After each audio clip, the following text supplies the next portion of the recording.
Welcome to the DL Gaming Podcast. Hear ye, fair peasants. We are going to be talking about Manor Lords, Star Wars Obi-Wan, and Slice and Dice. But first, my name is Christian. What's a good medieval profession? Christian Baker. Okay, I'm Bobby. No profession. Oh no, we And can't hear Emilio's Emilio. on mute. For fuck's sakes. Oh no. All Oh. right. Well, Well, Emilio's going to figure that out. there were mute people in the medieval ages. That's kind of the, you know. And I'm a mute. Does that work? Yes. All right, Hello. great. Welcome. Hi, I'm Emilio, and I'm a mute. Perfect. I forgot to put a plug on the show notes again. Emilio always has one in his back pocket. Emilio, what should the people do? The people should go to tlgaming.net. From there, the sky's the limit, really.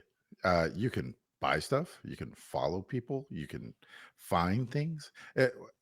Thinking about a game, an older game that you don't know, what should I think about this game? Go there, plug in that word into our search engine. You'll see an episode.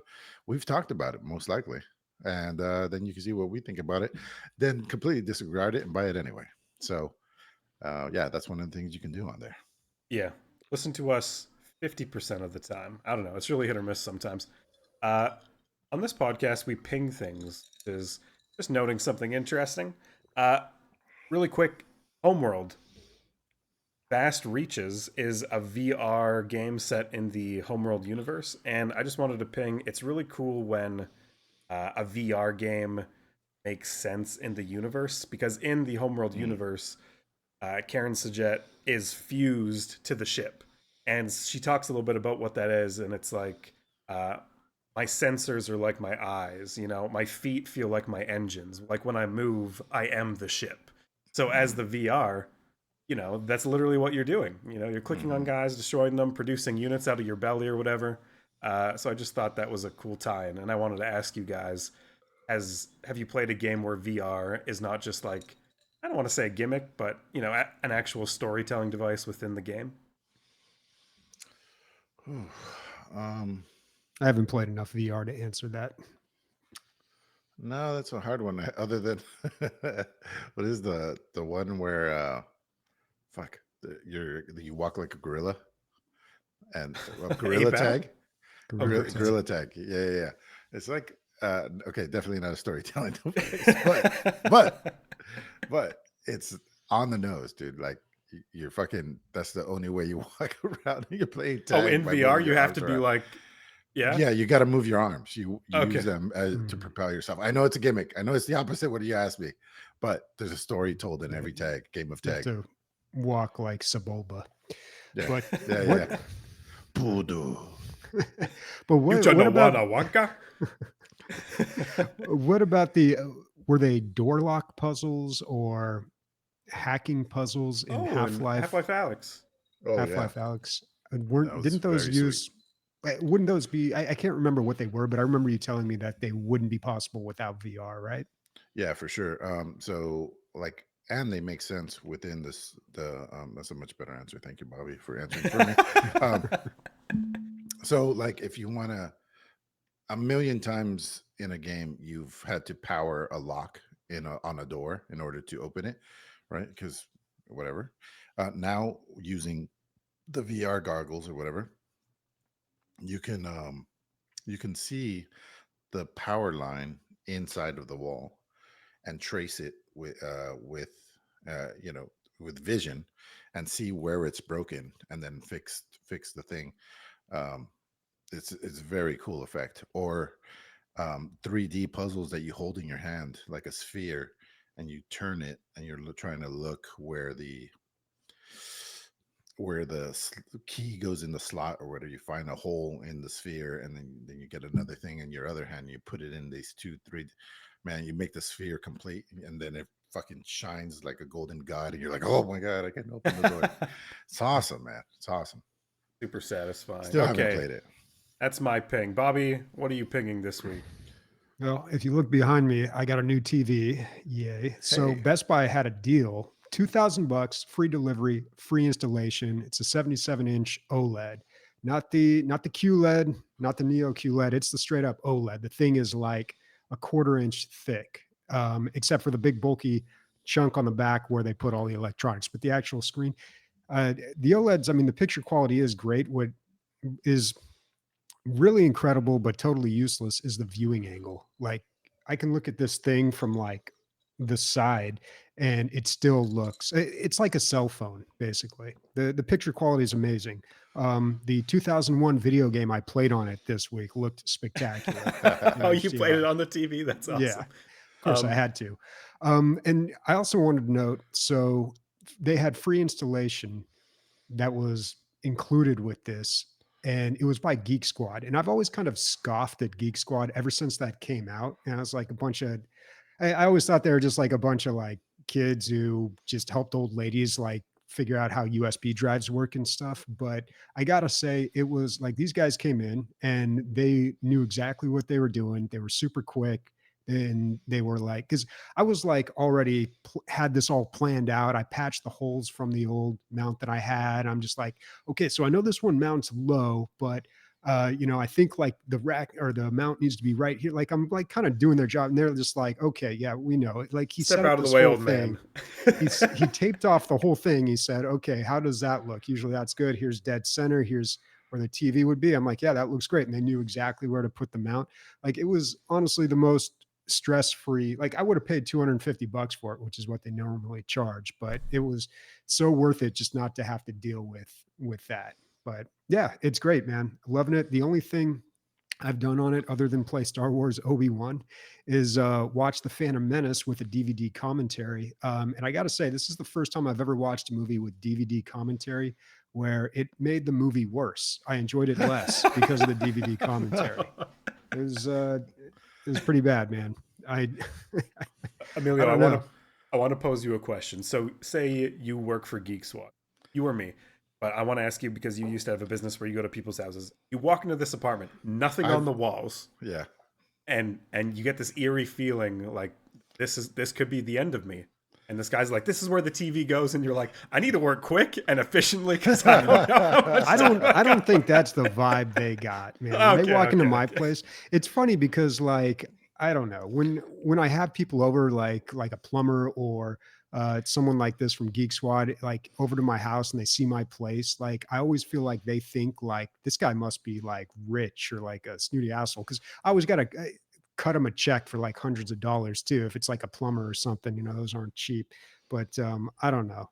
It's funny that I always wonder what they think of that, but I'm sure they must go into all sorts of homes, and it's always weird. When I did that kind of work, yeah, I went into all types of houses, and every one of them is a little strange. Bobby, rich isn't the first thing that sticks screams out at me when I go over there. I'd say like OCD or something.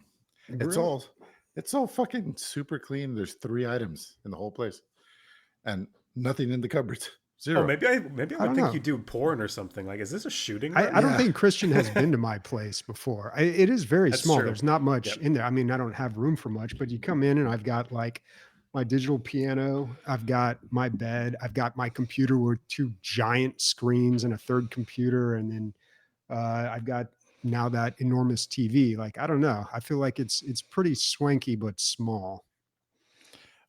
It's all black and white, that's for sure. You got a good aesthetic going on there. Yeah. Um, I duct tape my TV to my wall. Moving on. What are you picking, Emilio?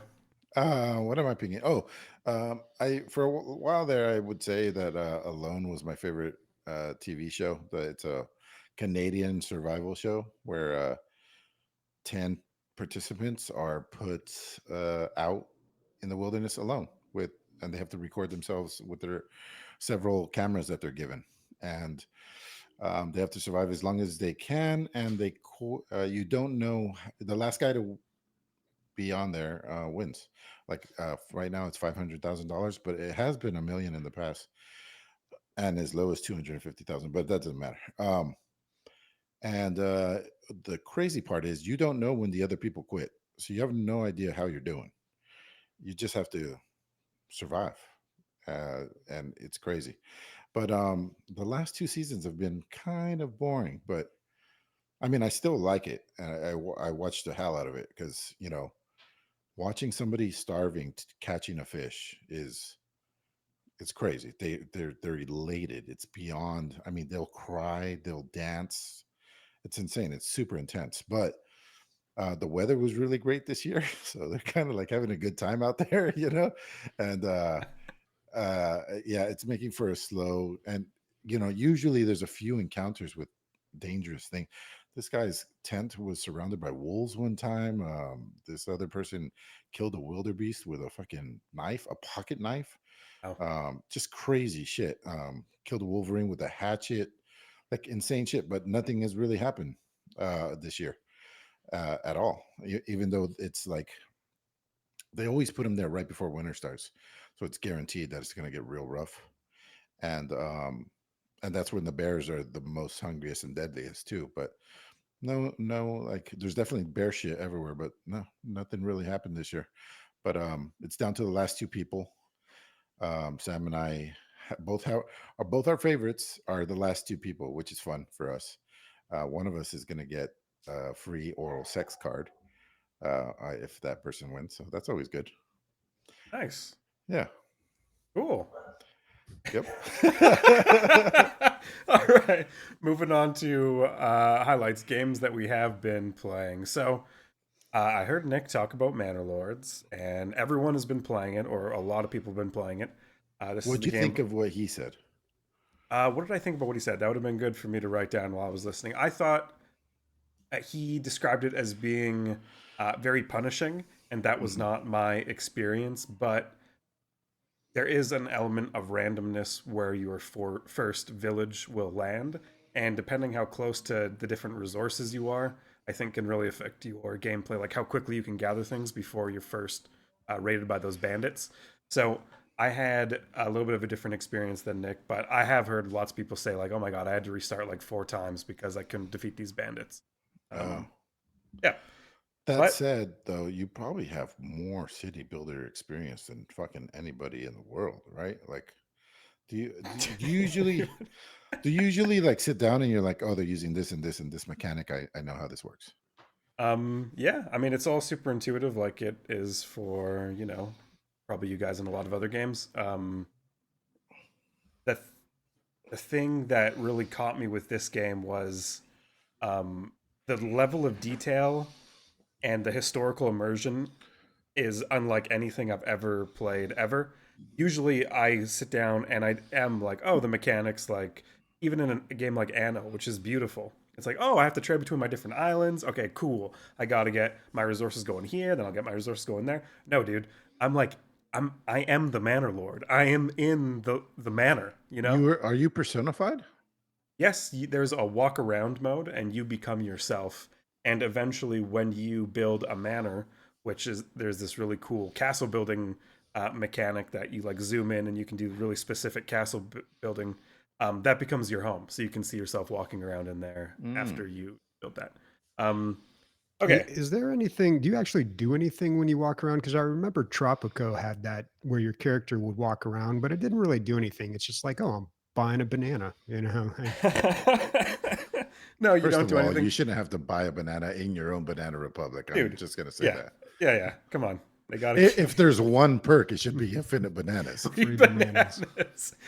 Uh, no, nothing happens when you walk around, but it's just with city builders, you have that top-down perspective, and it's kind of nice to see what things look like on the ground level. And in Manor Lords, they Mhm. look absolutely amazing. So going back in time a little bit, I first saw this game on Twitter. I think it was 2001 with a coworker, and ever since then I've been following closely. I get like notifications on Twitter whenever the dev tweets because he would usually ask questions about development. He'd be like, "Hey, banners, when a bunch of your units are on a field, different games do banners differently. Some of them have someone whose job it is to hold the banner. Others have floating banners above your head. Others color the armor of the people so you can just easily tell like which army is which. What do you guys prefer?"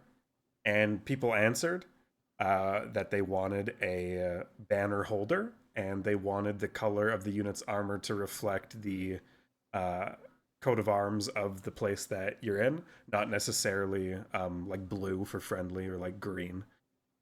And that's what he did. And he did that with a lot of stuff. He did that with charcoal burners.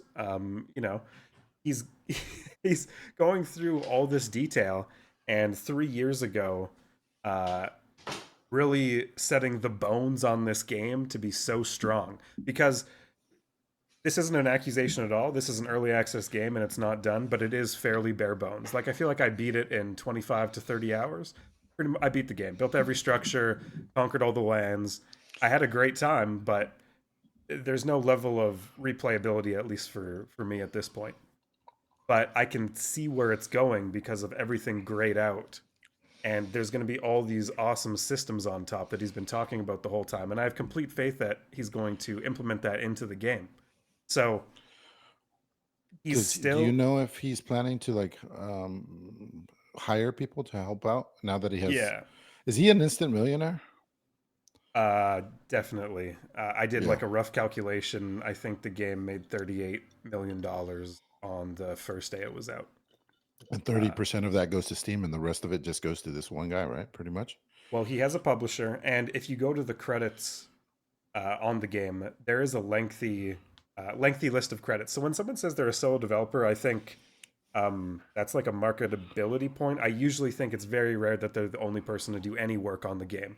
He Right. hired art. He hired some artists out. He hired Yeah, people to of do the course. music and to test the game. And he also has a publisher, so everyone who works there. When I think Silver Solar Dev, I think one programmer generally Right. Oh, is okay. what I'm Yeah. thinking. But I I th- don't know. I think there was even multiple people doing development work, but maybe little Gotcha. snippets. I think it probably started as he did everything, and then as interest snowballed, probably a lot of people wanted to contribute, and maybe they bought in. Really, I don't know. Dude, That's just speculation. But what a uh, crazy place to be in, dude. Like you didn't exactly hit the lottery. You earned the lottery, right? you were in the lottery. Yep. And then you have to simultaneously, the pressure to deliver is way higher. I feel, well, you're already a success, but still, I would feel like I owe these people a lot. And then, you're also transitioning your life. You're probably moving into a new place, getting a new car, uh, definitely a new girlfriend, better looking girlfriend for No, sure. dude. I'm just making things up. I think he talks about his family sometimes too, and how they're there supporting him. You know that How he has a new book. one now. He has four new ones. Um, that book, Blood, Sweat, and Pixels. That guy who made Stardew Valley, and like how his girlfriend supported him for like 4 or 5 years or something.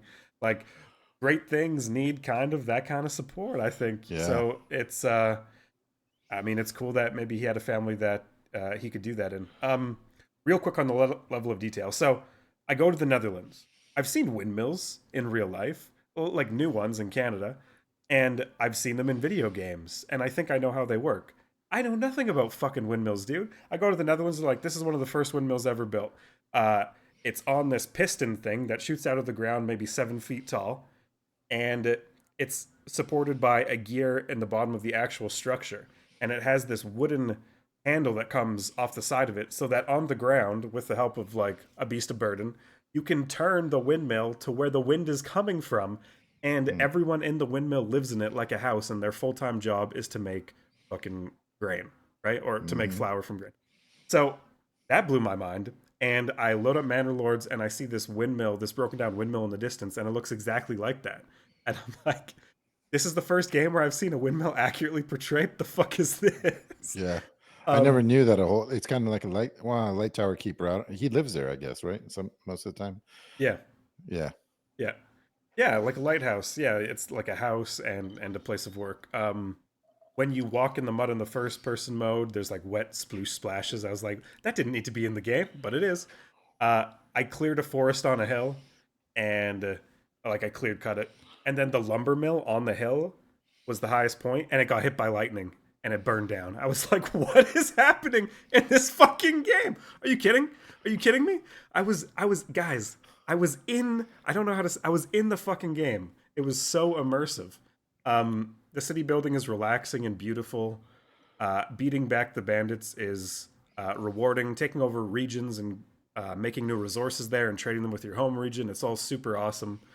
Um, yeah, Now, it's a great winning the game. game is what? Taking over the entire territory? Yes, you are up against an AI player who is also taking over territory, and at the same time, you both are trying to beat back these random bandit incursions. Now, there's no replayability, even if you start in like a harder spot. You don't think it would be interesting? Um, I think, well, maybe I should mistake my words. I think there is a level of replayability because there is a level of randomness, but I kind of just want to wait until 1.0 at this Right. point, you know? Gotcha. Like Yeah. I've sunk my teeth into it, and now the next time I play it, I want to be blown away in a different way instead of just trying to do the same thing in a little bit of a harder situation. I have a wish list for this game 1.0. Do you guys want to hear? Well, Well, you first I are. want to know is there a roadmap? I haven't seen a roadmap, and I was looking at what he was talking about in Twitter. I'm not in the Discord, which is apparently where a lot of the development discussion happens, but no public roadmap as far as I can see, other than Okay. things he's talked about So in you're going passing. to tell us your roadmap for this game that doesn't have one. My personal wish list for this game: uh, beasts and other medieval social systems like mass and seasonal changes. There is because it's so immersive. There is an element here that I think hasn't been hit on at all in this game, which is everyone gathering at once in your town for something special. Maybe the king is visiting, you know? Maybe you're getting married to the person who owns the parcel of land next to you. There's just nothing where all the people are in the same place, and there's no mechanic on how to like manage them. Like, oh, I have to get 50 tankards of wine for this huge fucking thing, you know? So, Public execution? public execution, the stockade, Yeah. exactly.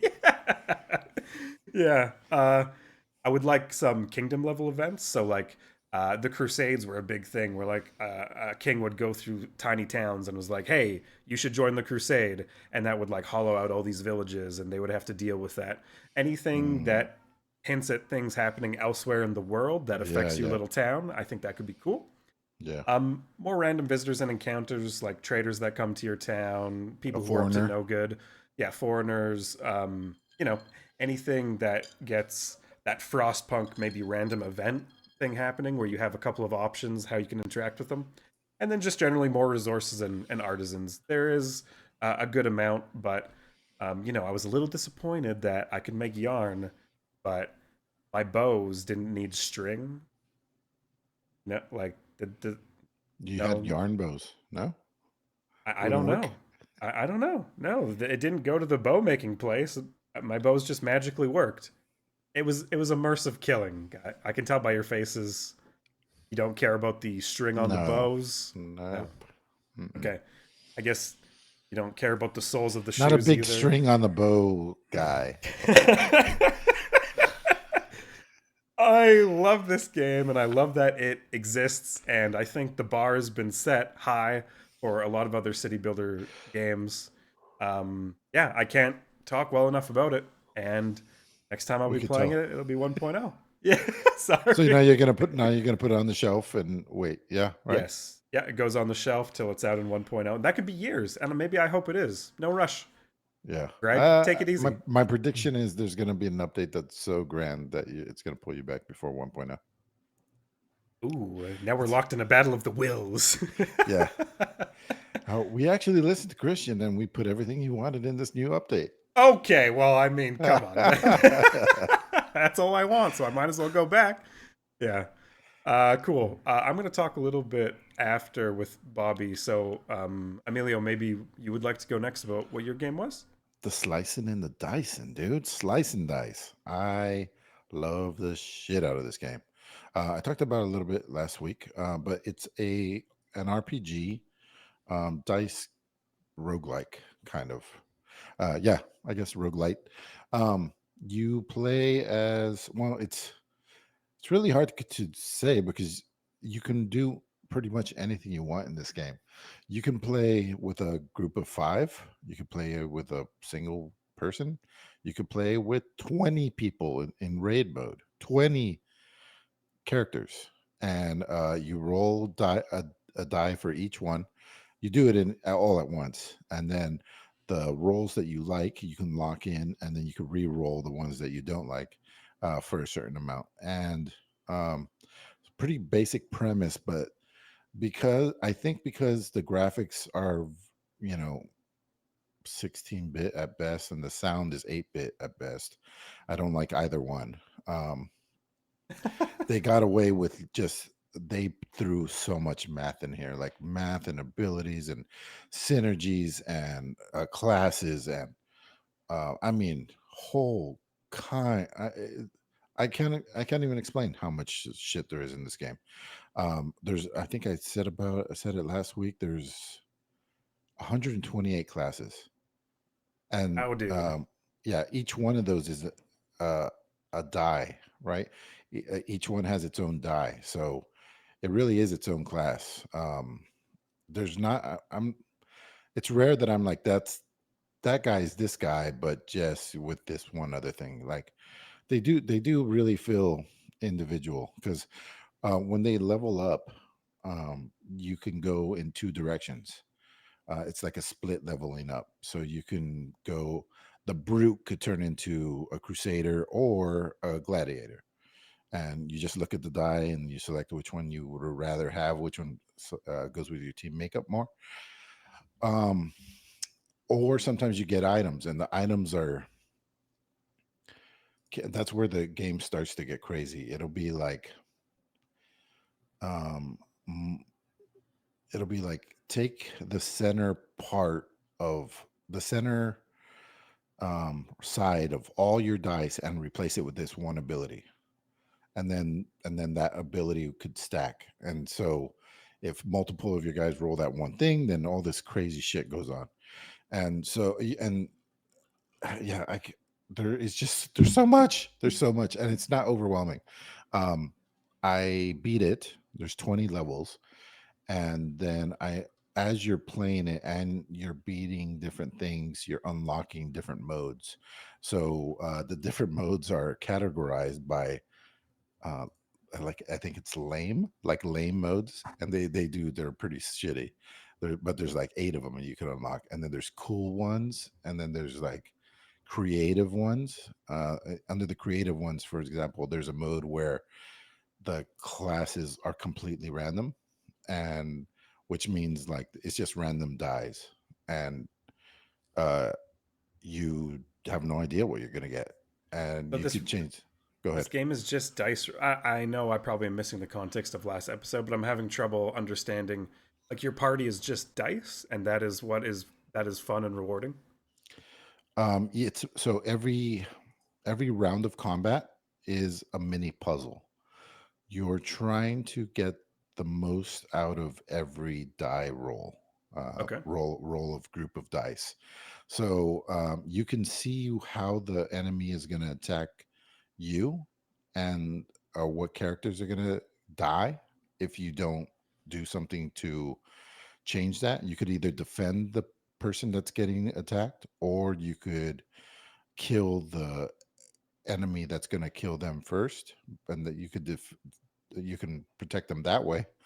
Or you could do heals or protective magic or stun, or I mean any kind of like status effect you've ever heard of is in this game. Any kind of buff, any kind of debuff, it's all in there, and it's so fun. um yeah, I played it until I beat it, and then I tried some of the different modes and decided I didn't like them, and just started playing the first game again, Oh, because cool. you don't you you don't start. There's archetypes, right?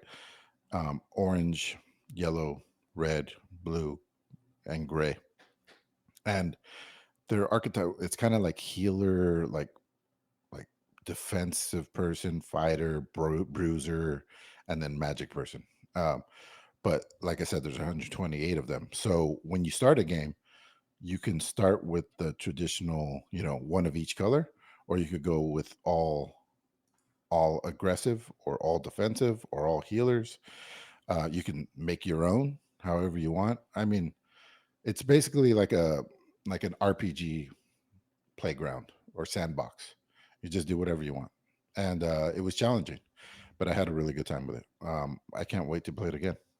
and just normal mode, let alone some of the other modes. Raid mode seems really cool, but time consuming. You have 20 people that you have to equip and level up. But yeah, I had a great time with it. It's only $9. Uh, I think there's probably infinite replayability with this. It's overwhelmingly positive with 1,000 reviews right now. Everything about this sounds great. Bobby, do you want to play this game? I'm kind of interested in it. It Yeah. looks. I talked about a dice roguelike a couple weeks, maybe months ago, but this looks very different. So yeah, I'm kind of interested. I'm looking at For the $9, Steam and there's page. a demo, Can't go so wrong. yeah, you can't go wrong. The Steam page said, created by Tan, it took 7 years. Yeah, I can imagine.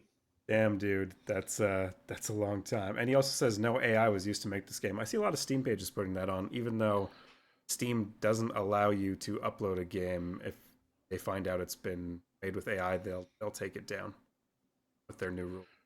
Interesting. Oh, so the features, right? So 128 hero classes, 73 monsters, 473 items, too many modes, in infinite curses, weird modding. I don't know what that last one means. Online leaderboards. Yeah, somebody Dude, very yeah. I love it. Emilio, where did you place on the online leaderboards? We have to I don't know. know. I didn't know there We was have to any. know. God, we I don't need know. to check. I better see you up there. All right, sorry. Okay. All right, Bobby. Played Obi-Wan on the big TV, dude. How was it? Oh boy, I wish I could graph my enjoyment of this game.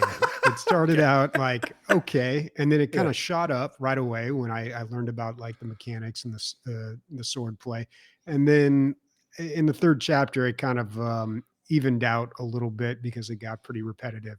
I mean, Yeah. it is an old game and it suffers from some of that. But first of all, I want to ask: did you beat the game, or have you beaten this game? As a child, but Bobby, I am. I think it's chapter 3 that I'm just finished. I have just stowed away on the ship back to the planet, back to Spoilers, dude. Naboo. Okay, so you're at the beginning of chapter 3, or maybe midway through chapter 3. I'm a Okay. little further than you. I'm on Tatooine, chapter 4. Although chapter 3 is like about as long as the rest of the game. It's Oh huge. shit! All right.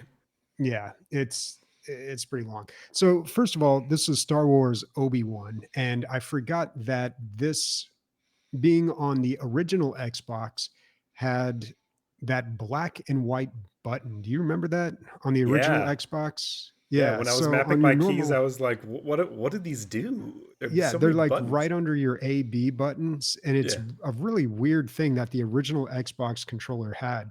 So I just mounted them to the shoulder buttons, and I guess that kind of works, but it's a little awkward. Um, and there's just so many buttons, man. I'm not used to controllers, but I got to say they did a really good job with force powers and the lightsabers. So any Star Wars game, that's super important, right? And it's always a problem because there's like so many force powers, and how do you do that with all the buttons? So like in Jedi Knight, you just mapped them to like a bunch of different things, and it was like you never there was never enough buttons for the force powers. They do an interesting thing here though. You hold down like a force button, and then that kind of becomes like a modifier key for your other abilities. So like you have a jump, you have a duck, you've got like these other buttons, but when you hold down the force button and then press the jump button, it does something completely different, like a force pull or something. And they got all the classics: force pull, force push. By the way, there should be a game that's just like force push, because that's the most fun thing in any Jedi game is just Right force off the pushing ledge, people's. dude. Yeah, Yeah, And exactly. Skyrim. yeah. So I Yeah. mean, I had a pretty good time with it. What I was surprised that the game got such poor reviews when I That's what I'm looked it looking at up. right now. Yeah, they're not great. And I kind of see why. The game is pretty repetitive.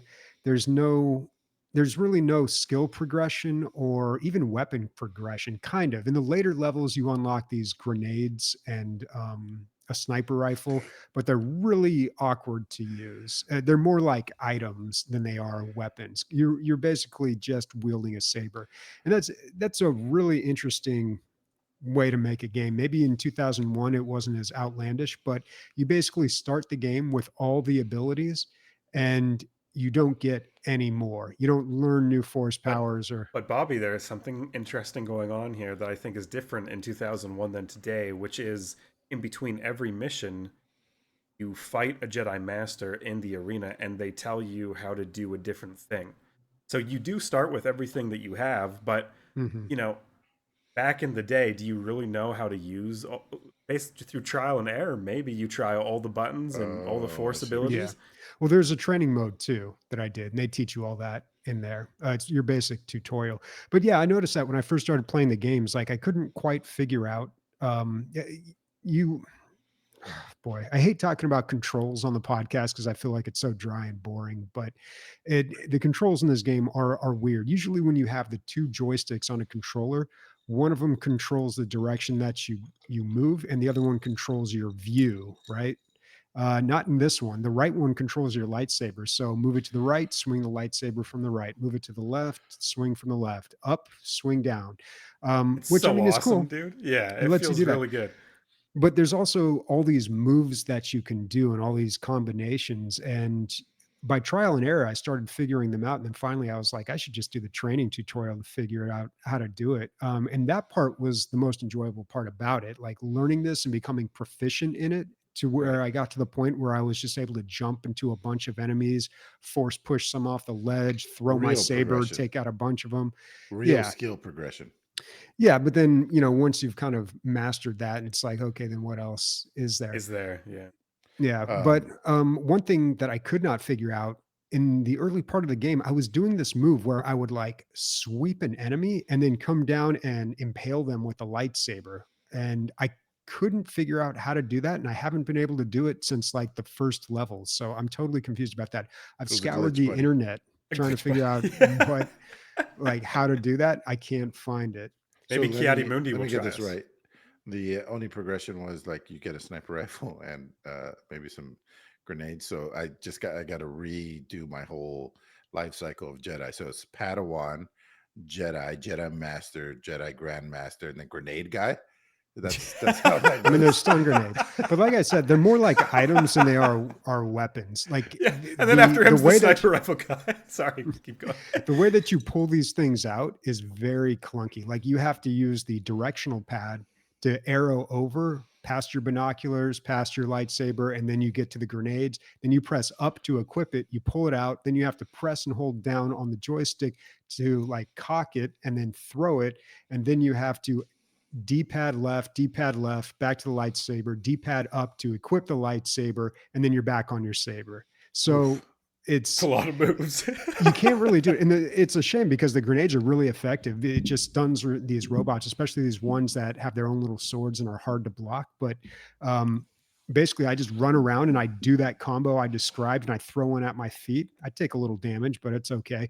Then I turn around and they're stunned just long enough where I can D-pad over and equip the lightsaber and just hack them to death. And it's super clunky. But I don't know. All that being said, I really did enjoy the game. Like it has um, that old type of gameplay that feels incredibly unscripted. So many games now they kind of lock you into an animation when you do something, and it's kind of satisfying and it looks good, but it's uh, it, actually I take it back. It's not very satisfying because it doesn't really feel like you've earned it, or it feels like it was supposed to happen. Like even in Jedi Survivor, the newer games, they put enemies in very specific places where it's obvious how you're supposed to take them out. But this game, there's a level, like I think the second one, where there's just all these things that you can throw and hit people with and push them off. And like there's these cranes that just swing around. You can like force push them and they just swing around like a boom arm on a ship and just take out a bunch of people. Like it's all these things where you can just have this kind of goofy, unscripted fun. That's what I loved about Jedi Knight. And we've kind of gotten away from that in game design.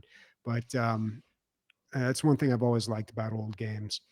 I think the epitome of what you're saying on the negative side is like God of War is very the super grand epic things, but obviously it's completely planned and everybody has to do it.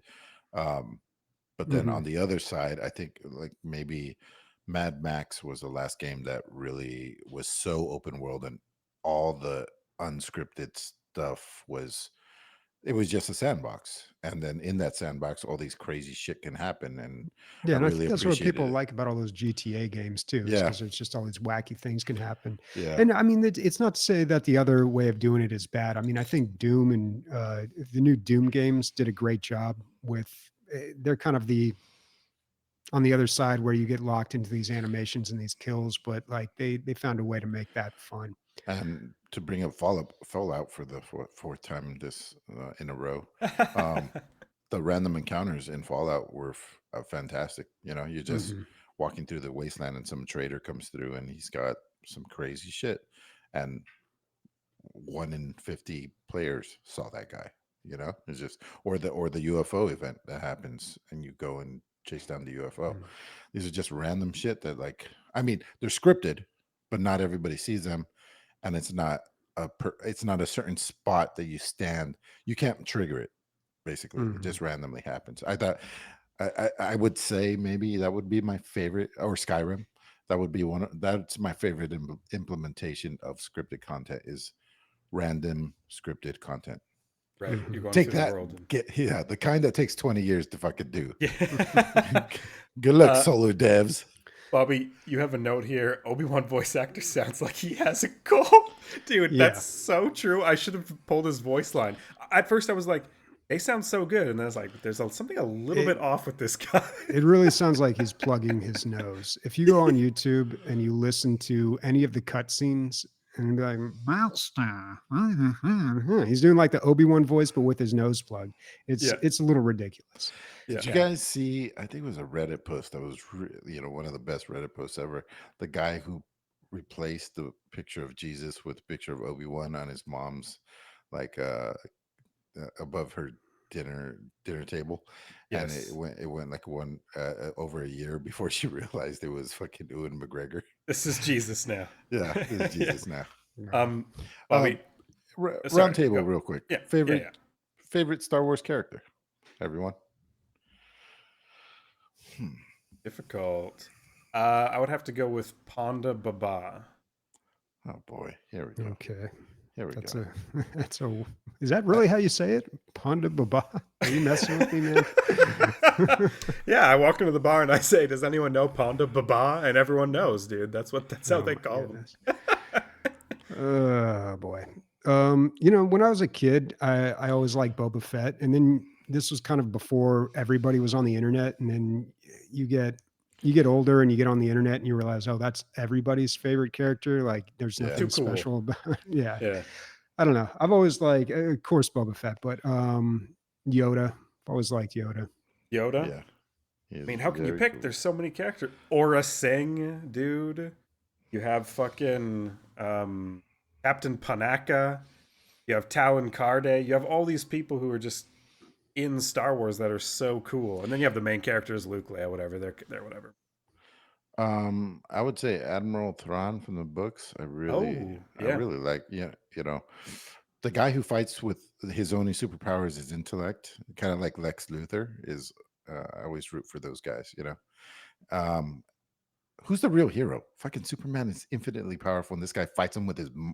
I'm smart. Anyway, um, and I really like Sebulba. Little shout out, pulling him back. Uh, he's the fastest in the fucking galaxy until a fucking Jedi with magic powers comes along. Yeah, dude. Like, how Yeah, can you see that coming? If I'm Sebulba's family, I'm like, the fuck? yeah, yeah. um, So aw, we didn't. You used CXBX, the yes. emulator, right? Okay, Yeah. that's what I used as well because I heard the other Xbox emulator didn't work well. I got to say this one worked really well, although I could not figure out how to get the graphics to look right. I went to the settings, Oh, I played around with them, and every time I tried to full screen it, it always stretched it a little bit. do you But think it's because you're on a 72-inch television? Or no? I mean, it could have been that. It could have been that, but also the text looked a little weird, and I don't know. I didn't see many options in this emulator, but it worked. And it was kind of a complicated way to get it to work, but it did work. So I can't really complain. Yeah. Real quick on the voice acting. Bobby, do you remember in maybe it's like the second level, you save this Athorian from this red laser fence. You deactivate it. He's in the middle, and he talks to you. Do you remember what he says? No, what does he say? Okay, it's like this full-grown Athorian, and the voice line is like, "Thank you for saving." Like, it's just so fucking ridiculous. I'm like, whoa, dude, that's crazy. Whose kid is in this game? Like, that's yeah. Has There's it? some weird choices, but I don't know. There's something. The combat, I think they did a really good job So with good. on this game. Yeah. Like, Did you guys announce that you're playing Star Wars Oh games all shit. through May? No, sorry, we didn't. Guys, May the 4th was yesterday. Well, by the time you hear this podcast, yesterday for the day we were recording it. And for the month of May, we're playing a bunch of Star Wars games. This was the one I picked because it was a part of my childhood. And I always thought it was cool that the gameplay happened in between the scenes in Star Wars Episode 1. Like, you get to play Obi-Wan actually escaping from the Trade Federation ship, where that's just, like, kind of implied. Um, yeah, and next week, Bobby has a game that he's picking. And, Bobby, what game is that? Squadrons, because it's on sale for $2. You're the Hey, thrifter. Ever how the is that thrifter. $2, man? I What a don't know, dude. steal! It is 95% off right Whew. now. It's crazy. Awesome. I don't know, man, but I'll take it. Yeah. Is that And multiplayer? Are you guys gonna play it together? is it multiplayer? Yep, it's multiplayer. Oh, I thought Okay, the then idea yeah. for that one was to play together. Yeah, that's what I thought too, but I wanted to make sure. Yeah, and I was interested in this when it came out, but I think it was like $40 or something. I wasn't that interested, and it seemed like it was really catering towards VR, which I didn't have. So Do you have a I flight don't know. stick, Bobby? No? No. No? Okay. Just a recommendation. They're only $20 at a thrift store or Amazon, and then you can sell it after you play the game. But the flight stick for me, I was playing on mouse and keyboard before when I first got this game. Probably controller feels a lot better, but the flight stick feels like you're piloting the X-wing, dude. Like, it kind of sells it. So just consider picking that up before you really dive in. I think it makes the game a lot better. Okay. That means I no. don't know. That means I don't no. know, man. Yeah. Flight stick. Flight stick? I just got a Ugh. new TV, and now this guy's asking me to get a flight stick. It's pretty intense. I don't know if it really goes with my decor in here. Also, I guess since we're on Star Wars, I've heard multiple times lately that Star Wars Rebels is very good. Have you guys Hmm. seen it? No, I've only watched the Clone Wars. Okay. Yeah. Anyways, all right, moving forward. All right. On the radar, games that have caught our attention, but that we haven't quite played. Uh-oh, Bobby, Deep Rock Galactic is on here. What the heck?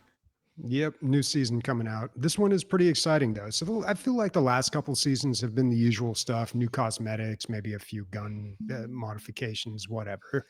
Nothing big. This one actually has a lot of stuff I'm excited about. First of all, a Hazard 5 plus difficulty. I've been asking for this for a long time. Like, when are we getting Hazard 6? How many Because as letters have much you as I sent in, dude? yeah, no, I feel like I might have even brought this up You interviewed? one of the times we interviewed Soren from Ghost Ship Games. But yeah, man, I really like. It's one of those games where it's not fun unless it's challenging, and I've just hit a point where I played it so much and unlocked so much in it that I really need more of a challenge.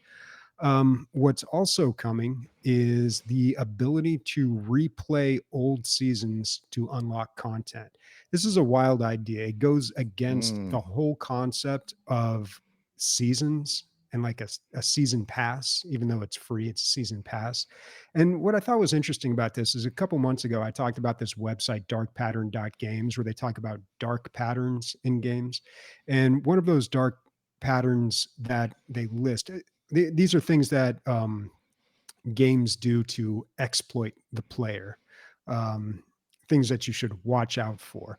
It's like the difference between gaming and like going to a casino and throwing away your life savings, kind of, like where's the line there?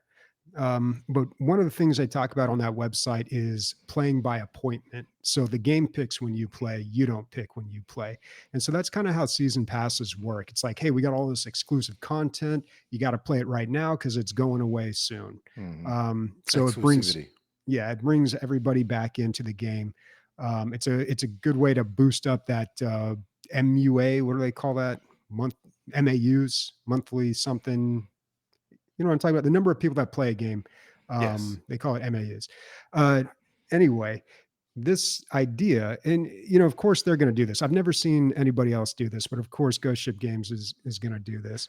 But this totally takes that away. It says, well, hey, you missed that last season, don't worry about it. You can go back and replay it and unlock all that stuff on your time whenever you want. I mean, Oh, that's cool. just Yeah. totally, I love it, man. That's such a great idea. Well, it's a little easier to do when you have free seasons, right? Yeah, yeah. Yeah. Which I mean That's a great is idea. great too. Yeah. Yeah.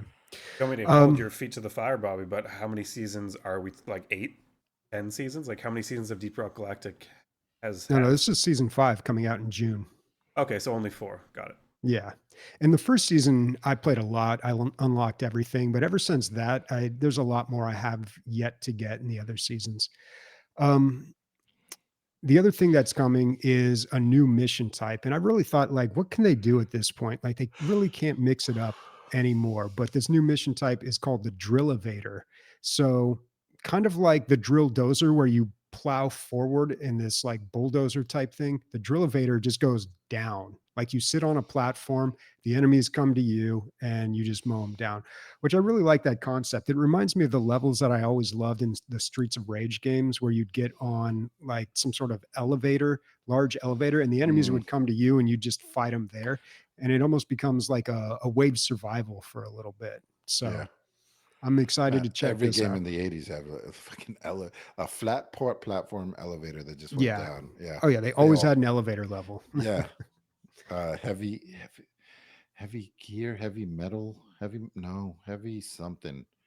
Uh, that was like a shooting game, and do you remember this arcade game, Bobby? You're collecting like parts of a gun while you're playing the game. It's like an army game, and then once you get the big thing, he would pick it up and he would say heavy fuck, I don't know, whatever it was, and you had this super awesome thing for like 30 seconds. Do you know what I'm talking about? Yeah. It sounds super familiar. Yeah, I can't anyway, remember. every level had a fucking elevator stage. Yeah. Bobby, So I'm hoping I'm that's what this is going to be, just a whole mission of an elevator level.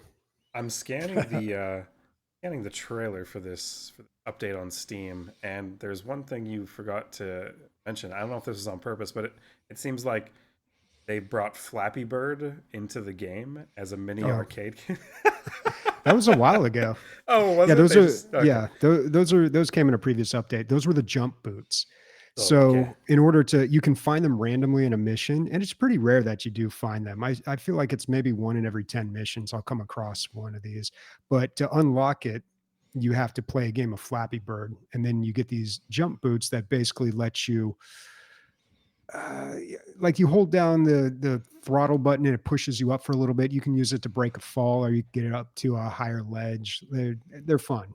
They're fun, but Okay. a little difficult to use. How But many other games have this fucking uh like stats? 229,000 people, 97%. What the fuck? That's crazy. Yeah. It would be cool to compare the most highly rated games, or not most highly rated, but most ratings ever on a game on Steam, and like see where it lands. Is this the highest rated game with the most ratings? didn't they list that on a site somewhere? I It's remember probably looking at somewhere something for like that. sure. I Yeah. can't remember what it was. So yeah, that's Deep Rock Galactic season 5 coming out in June of 2024. I'll definitely be checking that out. Sweet. Nice, nice. Remnant 2 Forgotten Kingdom is the newest DLC. I got it for free because I bought the bonus deluxe super pack of Remnant 2. Um, it's not good. It's not great.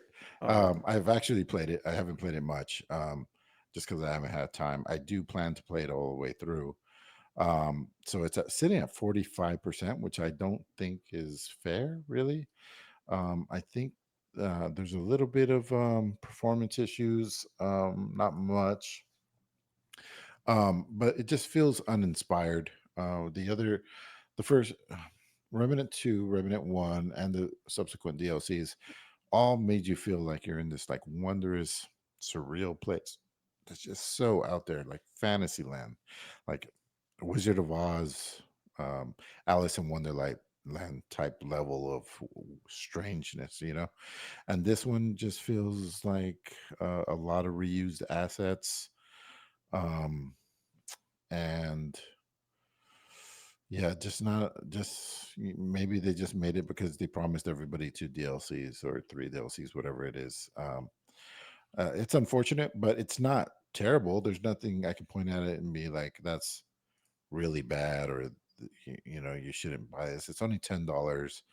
Um, for people who love it, it's just more content, and so I'll defend it on that point. But it's just not very good polished content. So on the upside, I'm getting loot like mad. Like things are dropping all the time.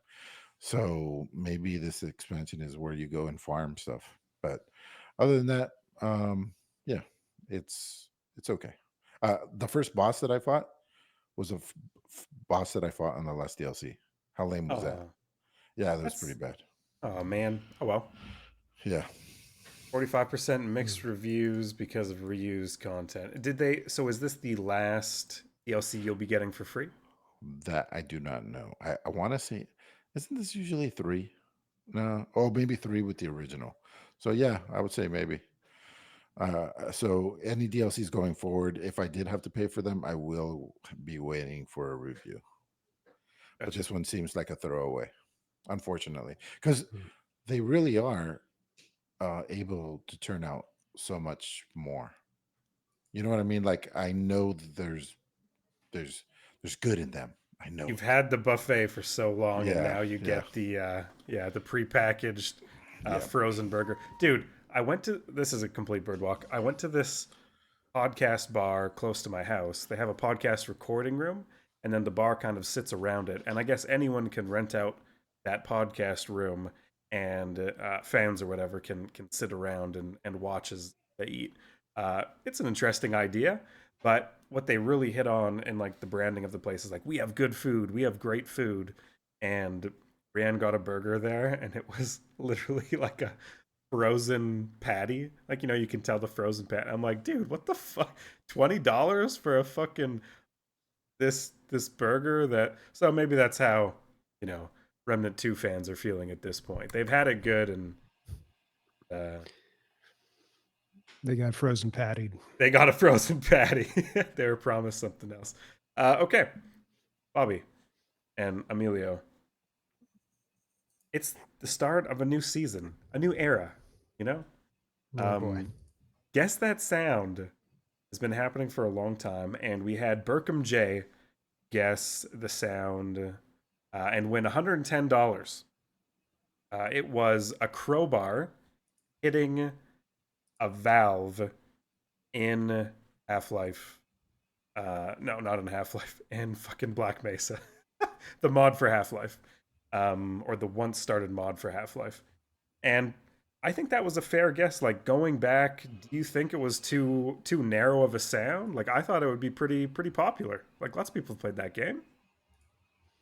Mm, I don't know.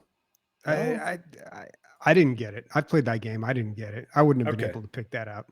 That's fair. But Burkham J did. And it's funny, he sent me a message on Discord. He's like, I went in every game. I hit I played around. I did my best and I know it's this sound. I know it is because I've done everything else. It's like, okay, man. Yeah, Wow. you got it. You that's $110 worth of work that you deserve. But now we have a new sound, which means we have some new hints. And I just kind of want to repeat all the rules. So right now, there is $25 in the pot. I will add $5 for every week where someone does not guess the correct sound. So the jackpot is building, everyone. You, fine fellows, can email pixelshitshow@gmail.com to guess. If you're a patron, you get two guesses. I'll read them both at the same time.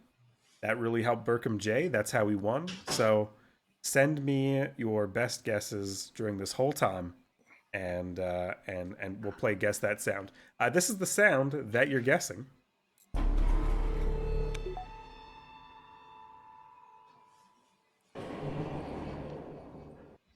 Bit longer than the last one, so I'm not going to play it again. Well, how was the volume? Was it good? I turned it up from sound check. Little low.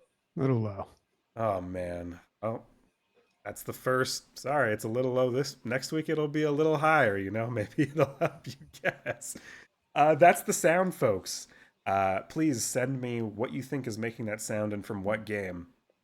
Be specific. I'm looking for a specific answer. It is a specific thing. Bobby, Emilio, and Nick will have an opportunity to help you next week with a fun little group riddle. And we're off to the races. We're off to the races with the sound.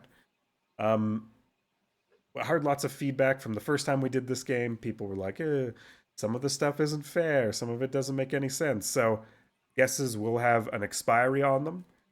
But if you guess, your guess is chosen randomly. So if you don't hear your guess in a couple weeks, it has expired. So please send in your guess again if you're still confident that that is the guess that you want to send in. If you're someone who's sending in a lot of guesses, I'm just going to take your latest guess. So don't shotgun the guesses. The guess you have is in the slot for 2 weeks, and that's the guess that has a chance of being randomly picked. Cool. We are on to subs and donos, folks. But Emilio is eating. Bobby, who are our subs and donos? We've got Recycled coming in with 69 months. 69. That's Nice. incredible, man. Nice. And as I always point out, he is the longest subscriber, and he's subscribed since the first month we started doing this on Twitch. So we have been streaming for 69 months. Nice. Yeah, That don't is- stop because we won't know how long we've been streaming. Yeah. Yeah, that's the you're only way we keeping can count keep at this track. point. You're at the meter stick, bud. Cool, Bobby. Listener questions. What do we got? We got a couple of them. First one from AJ Casper. What's a retro game you go back and play? Mine is Gran Turismo 2 because some of the races take so long to play that I'm still trying to beat it since its release. I mean, that's about all I do is go back and play retro games, right? I generally don't, man. I'm always of the thing. I'm always of the thought of everything newer is better. Generally, I mean, it's built on the back of giants. Everything is right. So hopefully, so yeah, Or it's I just like. more addictive. Yeah, there is that. There is that. I'm not always right. That's for sure. Or that law doesn't always apply. But yeah, I like flashy new graphics and sounds and stuff. So yeah, I'll stay away from like the thing that I love the mechanics of Slice and Dice. Hated the visuals and the sound. Emilio's not going to be playing Star Wars Obi-Wan anytime soon. I don't know if it's retro seems a bit older than this, but Star Wars Rebellion is probably the oldest game that I continually go back to just because, to Emilio's point, there's been other grand strategy games, but nothing really in the Star Wars universe that has hit the same note for whatever reason. I think it's a great setting for one, but yeah. Especially Star with all Wars the mods you talked about, dude. There are grand strategy mods for games that are in the Star Wars universe, and yeah, you would think that they look at that and be like, "Wow, this has 100,000 downloads. Maybe that's a good amount of people who want to play a grand strategy Star Wars game." But not yet. So yeah, That game had Grand Admiral Thrawn too. It had a lot of characters from the books, which was really unusual for a Star Wars game at that time. Take something from the books. I feel like I don't know. But I'm saying like the mods for that game, right? Oh, Isn't that not the one the. that's I thought you were talking about mods for like Total War Warhammer or something else, like Star Wars mods for other more No, I'm saying that game has a ton of mods, right? Rebellion. Oh, I Gun think Ga- you're Gun thinking Games. of. I think you're thinking of Empire Oh. at War, which is the new Oh, one, Empire and at War. that My bad. has a shit ton of mods, and that's very fun. But Star Wars Rebellion is a bit different. It's a little bit more high level, where that game was like the battles, maybe more like Total War. Christian, please tell me what a Gungan spaceship looks like. Dude, I Or don't what, think they've what it been would there. look like. I don't think they've been there. I don't think they've gone that high. They're too busy underwater with these They mystical barely bubbles. got on land. Yeah. Yeah. Oh my god. Okay, so while I was watching the DVD commentary Oh my on, god, this is great. on Phantom Menace, Yeah. the whole time George Lucas is saying things like Gungans and Naboo. And I'm like, dude, what are you talking about? Like, you created this. Like, is that the original pronunciation and everyone else just got it wrong and we all It's went got to with be. it? It's got to be. No, because that's how But they say it in okay, the well, movie. no, dude. Yeah, you're Here's right. yeah, and here's the other thing: the other people on the commentary track are not calling it that. It's just George Lucas is like, well, the Naboo and the Goongans. I'm like, He's like what that. the? He's like that And old then he man doesn't on even say, set. It's yeah. like he doesn't know where he is. Like, okay, George, come on. And they're laser swords, and I'm like, what the hell, dude? You created this. Oh Laser my god, I'm telling you, swords. dude. I was so upset at that commentary. Oh my god. I want to watch it now. I want to hate watch it. It sounds interesting. I've got Attack of the Clones lined up. I don't know if I'm going to get to it tonight, but I'm just like, do I really want to do that? Like after the idea, I wanted to watch the prequel trilogy with the DVD commentary because I've never done that before. But like after Phantom Menace, I don't know, man. It's just like it just when I was starting to like turn around on those movies, then here comes the commentary and makes me hate them again. Bobby, what's the best DVD commentary you've ever listened to? I haven't listened to a whole lot, to be honest. So I don't know. I really enjoyed the RoboCop one. Obviously, there's a lot of good stuff in that. But the thing is, when you watch commentary tracks, there's usually more than one. So like Hmm. Tropic Thunder, I think even RoboCop had more than one. But the one with the director on the RoboCop one is really good. That's been my favorite out of the few that I've watched so far.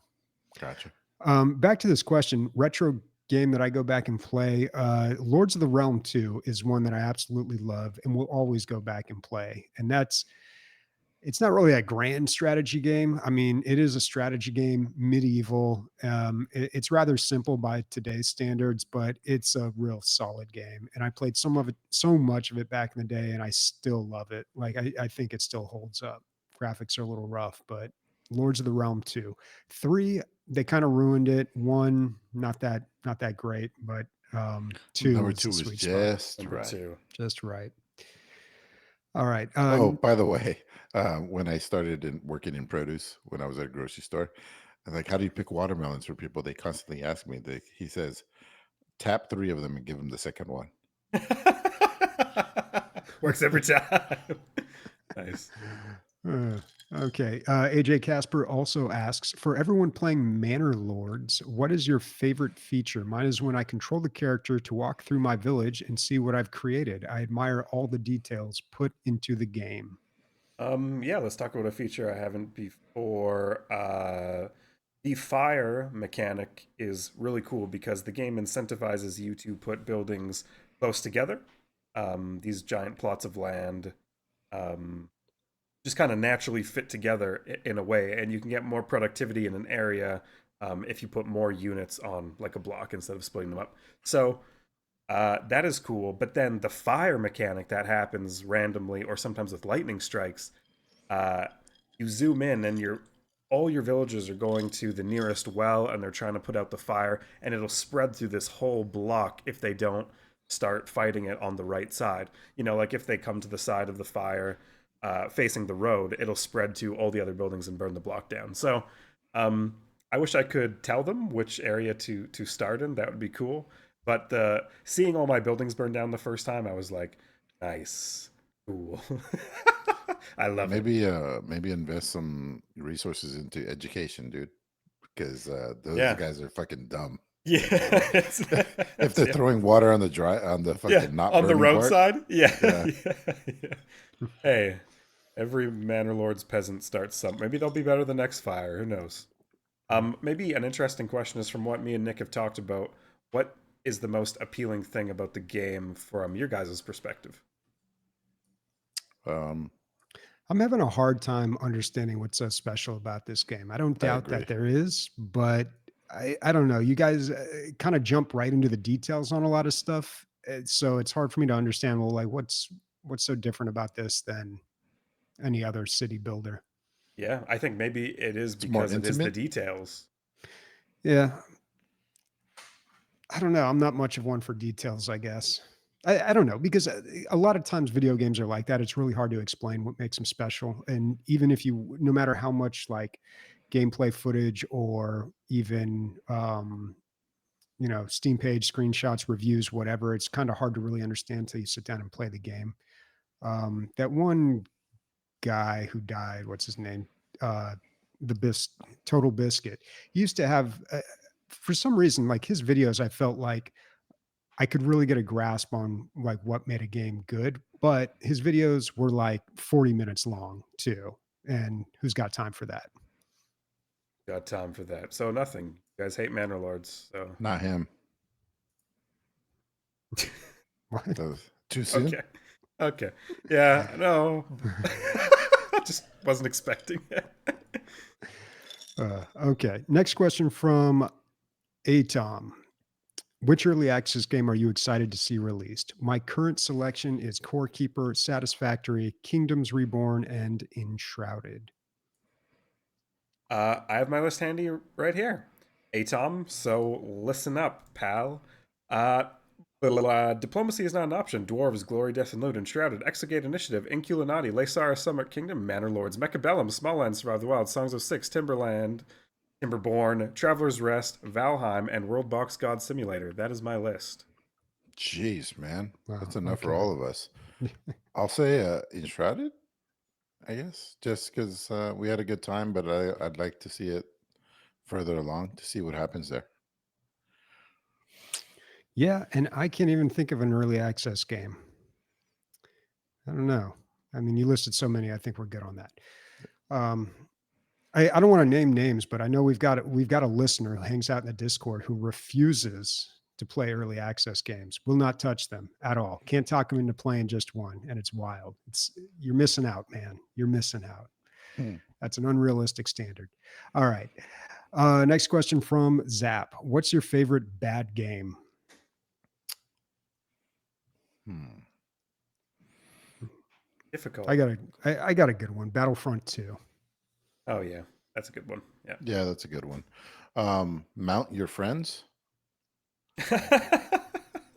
Yeah, that game is just ridiculously it's stupid, but the visuals are so crazy that it's hilarious. Right. But the mechanics are ridiculous and stupid. I think I would say Supremacy 1914 because it's literally like a gotcha loot box, pay to win monstrosity. So I think all that stuff is bad, but still pretty fun, and addictive in all the wrong ways for me and all the things I should be doing. But All right. Okay, we've got a couple questions from Warconius, but first, Google, turn on my light. It's getting a little dark in here. By the way, the one thing my Google is ignoring. Google, hey Google, turn on the don't light. You don't got worry, you we'll got to wait. say you got to say hey Google. There we go. Yeah. No, Is this that was new? Are you just learning this? no. I've had this forever. And you know what? The reason that Hey, Google, you fucking cunt. Listen, Google. I mean, you think they would figure it out. I was so looking forward to doing that with my TV, but as of March 1st of this year, Samsung no longer supports Google Assistant. How terrible is that? It has Bixby, and Bixby's terrible, dude. It don't Yeah, even nobody uses disable it. Bixby. Yeah, it's terrible. it also has Alexa, and it's some weird like license, not copyright, but it's weird. It's some weird legal thing. Like the reason they don't do it, and I'm like, come on, man, figure it out because this is ridiculous. Alexa or Bixby. Well, Alexa's now powered by AI. They're like into. I think they're as far as like all these old assistants. I think they're the leading one in AI. She's getting very smart. I've been talking to her lately. She's in my truck, and not like. I used to say the Google Assistant was the best one, but now I don't know. Alexa might be giving a run for her money. We're gonna hit. It's like next year, Emilio will be telling us like, "Hi, no, I've started talking to this AI. She's really great. It's gonna be like an episode of not an episode, the movie Her. Yeah. Yeah. All right. Warconius asks or says Helldivers 2 is breaking records for Sony. In particular, the PC sales are really strong. Do you think the game has staying power? Do you see a strong player base for the rest of the year? Well, recently, am I wrong that the reviews they got reviewed bombed, or maybe that was a fake screenshot that I saw? No, you're right. They recently had some controversy because you now have to hook up your PlayStation Network account to the PC version and Oh, people don't like that they have to take that extra step, which I think maybe is a fair gripe, but I don't What if you have a don't have PC. a I don't a what? PlayStation. Yeah. So Yeah, what do what I if you don't do? have a PlayStation I account? was gonna make one. it will prompt you to make one, which is free to make, but yeah, people don't really want to make things that they're never going to use except for one game, and it is what it is. I don't know. You see strong player base for the rest of the year. I think if they keep delivering the content, then yeah, we'll keep playing. Like the bones are there. People love the game. So Yeah, for sure. It's my number one game that I want to play that I don't play for sure nice. right now. Hmm. All right. Next question. Kingdom Come Deliverance 2 was announced. Any thoughts on this series? I think I talked about it last week. Yeah, that Yeah, came up last episode. yeah. You guys have played it before and are both excited. Just really quick recap. I played the first one. It seemed to be very deep and very. Um, it's like living in the Middle Ages. Like Manor Lords, there's the RPG. basically, yeah, Got yeah, it. yeah. Oh Right. shit! I should play this. Nice. And the second one is just the first one with a lot more. I mean, they're almost flaunting how much money they have compared to the first time. You know, Right. they went from 12 devs to 250. Doesn't mean it's going to be better, but the same guy's in charge, so hopefully. Cool. All right. Final question from Morconius to Emilio. Have your thoughts changed on Control? The office environment is intentionally drab to fit the bureaucratic setting. It's like X Files and Twin Peaks mashed into a game. The combat can be fun because of how destructive the environments are. That being said, Remedy is the Paul Thomas Anderson of video games. It's not for everyone. No, I did. After my scathing review, it wasn't scathing. It was more like, I had a blase time, so I had a blase review. I have not returned to it. It's still installed, so it has some hope. But I mean, I have fucking Dave the Diver installed right now. I have Slice and Dice installed, and those are things that I can pick up and play for literally 5 minutes and have a good time. So, and then, that game I would have to go in, remember what I was doing, what my control, yeah. So probably, It's probably not going to pick it up again. it's fifth on his list of playing games that he's not playing right now. So Correct. that's already on Correct. the burner list. Yeah. Cool. All right. Well, that's all our listener questions. So, Christian and I are going to be playing Squadrons next week. I don't want to play anything new. Well, I guess I'll play the Remnant DLC, play through that. The first DLC took us 4 or 5 hours to beat. This one, I might play through it, but I want to play more Dave the Diver. I want to play more Slice and Dice, which are both really good Steam Deck games. So I got to make sure I install those in there, and that's pretty much it. I'm excited for you. I like when Thanks, you go man. back to game. Like when you come in here with a big smile on your face. And I love playing Remnant usually, but Dave the It, Diver would be good. it was a while, man. It was a while. Like Dave the Diver and Slice and Dice have really knocked me out of my 4-month slump that I was in. So I'm very appreciative of them. Awesome. So speaking for Bobby, Christian, and myself, no slumpy titties, man. We only want the perky ones around here.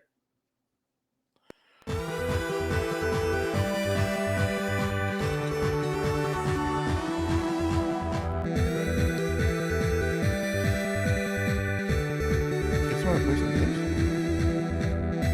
What's up, my man? You got job time? For half an hour. I don't know, hour? man. I got some editing I got to